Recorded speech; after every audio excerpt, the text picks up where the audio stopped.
पाकिस्तान जे चूंडुनि जे हवाले सां नाज़रीन तव्हांखे या त आगाही आवाज़ टीवी जे बुलेटिन्स मां मिली चुकी हूंदी ऐं पाकिस्तान ज़ाहिर सॼी मीडिया उनखे हलाए पई त इलेक्शन कमीशन जा सेक्रेटरी साहब जेके आहिनि उन्हनि इस्तीफ़ा ॾिनी आहे ऐं उहे बीमार थी पिया आहिनि पर इलेक्शन कमीशन जे पारां अॼु वज़ाहत कई वई आहे त इलेक्शन कमीशन फुली फंक्शनल आहे ऐं उन हवाले सां कुझु न थींदो ऐं उनजे कमनि में का बि रुकावट न आहे। पर उन सां गॾोगॾु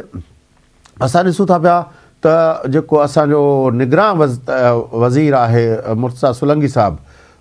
इंफॉर्मेशन मिनिस्टर जेको आहे उन्ही जो चवणु इहो आहे त चूंडूं जेको आहे उहो पंहिंजो मुल्क में ख़तरा वॾा आहिनि पर चूंडूं थी सघनि थियूं 8 फरवरी ते। मतिलबु आहे त उहो जेको सुप्रीम कोर्ट जेको हिकिड़ो जेको बाक़ाइदा जंहिं इस्तेहकाम सां जंहिं मज़बूती सां जेको आहे क्लियरिटी सां जेको मैसेज ॾिनो मुर्तज़ा सोलंकी साहब निगरान हुकूमत जे पारां उन क्लियरिटी सां मैसेज न पिया ॾियनि। पाकिस्तान मुस्लिम लीग नून जे पारां इहा अनाउंसमेंट अॼु थी आहे त 15 या 16 तारीख़ ते हू पंहिंजे इलेक्शन मैनिफेस्टो जो मंशूर जो ऐलान कंदा पर ॿिए कंहिं बि पार्टी जे पारां फज़लुर रहमान साहब जे बारे में तव्हांखे अॼु ॿुधायोसीं हू चूंडुनि जो मंशूर जो ऐलान करणु या उम्मीदवारनि जो ऐलान करणु या जेको आहे पंहिंजो रैलीज़ जो ऐलान करण खां बजाए हू हलिया विया आहिनि अफ़गानिस्तान जे अंदरि। PTI जी त का ख़बर नथी पए उन्हनि जी रड़ ते रड़ आहे त भई असांखे जेको आहे लेवल प्लेइंग फील्ड न आहे अञा उन्हनि खे न को उहा एज़ अ पार्टी हाणे रजिस्टर बि उनजी जेका हैसियत आहे उहा न रही आहे उहो त हिकिड़े ॿिए उन में आहिनि उहे जेके माण्हू हूंदा उहे आज़ादु उम्मीदवार जी हैसियत में चूंडूं विढ़ंदा पर बहरहाल उते बि उन्हनि जा पंहिंजा मामला आहिनि। त मुल्क जे अंदरि चूंडुनि जो माहौल ठाहिण जे हवाले सां सवाइ पीपुल्स पार्टी जे चेयरमैन बिलावल भुट्टो ज़रदारी खां सवाइ ॿियो को बि मुख्य लीडर असांखे हिन सॼे हिन में असांखे मूव कंदे नथो नज़र अचे। बिलावल भुट्टो ज़रदारी साहब पंहिंजो चूंड मुहिम जो जेको शेड्यूल आहे उहो बि पधिरो करे चुको आहे ऐं पर अञा ताईं मुस्लिम लीग नून जे पारां मियां नवाज़ शरीफ़ साहब जो या शहबाज शरीफ़ साहब जो या मरियम नवाज़ साहिबा जा के शेड्यूल पधिरा न थिया आहिनि। त हीअ जेके असां वटि इहा सेनेट जो ऐं पंहिंजो रेज़ोल्यूशन उनखां पोइ मुर्तज़ा सोलंकी साहब जो बयानु उनखां पोइ असांजे इलेक्शन कमीशन जे सेक्रेटरी जो बीमार थियणु ऐं उनखां पोइ हीअ जेके सूरत हाल आहे उन ते पंहिंजो साईं सोहेल सांगी साहब खे गुज़ारिश कंदासूं त उहे पंहिंजो तजियो ॿुधाइनि त हीअ छा थियणु पियो वञे। साईं पहिरीं ॻाल्हि इहा आहे त इन मौलाना साहब जेको अफ़गानिस्तान वियो आहे उन लाइ त हुन हिकिड़ी वधीक पंहिंजे लाइ स्पेस ठाहे वरिती आहे ऐं जेके मक़सदु खणी वियो आहे 2 टे तव्हां जेको ज़ियाब ॿुधाए पे तव्हां डिस्कस कयासीं पे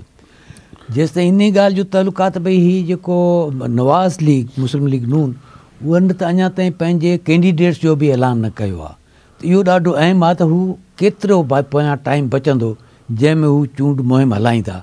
कैंडिडेट जो ऐलान थियनि ख़ुदि उन जे बारे में इलाही सारा उनजे अंदरि इख़्तिलाफ़ आहिनि। उनजा हिकिड़ा इख़्तिलाफ़ त उहे आहिनि जेके पार्टी जे कहिड़े कैंडिडेट खे खणे उन जा आहिनि बल्कि के धुरियूं त इहे बि चवनि पियूं त ख़ुदि इन हवाले सां इन जी विदिन शरीफ़ फैमिली उहे बि जेके आहिनि से कुझु इख़्तिलाफ़ आहिनि तंहिंजे करे उहे अञा छा ते इख़्तिलाफ़ आहिनि उन में कुझु उम्मीदवार अहिड़ा आहिनि जंहिंजे लाइ उम्मीदवारनि जी सपोर्ट उन जे हवाले सां त उहो हिकिड़ो वॾो इम्पॉर्टेंट पहलू आहे जंहिंजे करे पर उन मूंखे अलाए छो नथो लॻे त इन्हनि सभिनी मुस्लिम लीग नवाज़ चवे कुझु पई पर प्रैक्टिकली हुनजो को बि स्टेप मूंखे अहिड़ो न पियो लॻे जंहिंमें चए हू वाक़ई चूंडूं कराइण जे हक़ में हुजे। इहा ॾाढी हिकिड़ी शइ आहे। ॿिए तरफ़ जेतिरो ज़ोर सां बिलावल भुट्टो ज़रदारी चवे पियो जी मुहिम पियो हलाए उन हवाले सां लॻे थो सिर्फ़ु अकेली पार्टी आहे जेका चूंड हलाइणु चाहे थी बल्कि चूंडूं कराइण में वधीक दिलचस्पी रखे थी त इहा हिकिड़ी ॿी उन्हनि जी जेको पासो थिए थो उहो ॾाढो अहम आहे। ऐं इन मुस्लिम लीग नून जेको आहे उन में मंशूर वारी ॻाल्हि उन जो चूंडुनि जो उहो सॼो जेको उम्मीदवारनि जो तइ न थियणु प्लस इहो त चूंड मुहिम जो शुरू थियणु इहे 4 पासा रहियल आहिनि। उन नतीजे में मतिलबु मुल्क जे अंदरि बि को चूंड माहौल नथो थिए मथां वरी इन्हनि सभिनी जेके गैर यकीनी ॻाल्हियूं ऐं सूरत हाल उन में इलेक्शन कमीशन जे सेक्रेटरी जो बीमार थियणु ऐं हुनजो मोकल ते वञणु उहो आहे हू बज़ाहिर त इहो आहे त इहो सेक्रेटरी जेको आहे उहो ब्यूरोक्रेट हूंदो आहे ऐं उहो बदिली थी वेंदो आहे या उन जी जाइ ते ॿियो को रिप्लेस करे वठंदो आहे पर उहो इन कंटिन्यूटी जे लाइ ॾाढो इम्पॉर्टेंट हूंदो आहे। हिकिड़े अहिड़े मरहले ते कंहिं हिकिड़े अहम ज़िम्मेदार माण्हू जो उहो उतां खां पासीरो रहणु उहो इन ॻाल्हि खे वधीक हथी ॾींदो। हू खणी वाक़ई बीमार थियो हुजे या बीमार खणी न थियो हुजे, बहानो बि थी सघे थो, पर इहो इन सॼे उन उफ़ान खे वधीक हथु ॾींदो त चूंडूं जेके से गैर यकीनी थियनि पियूं।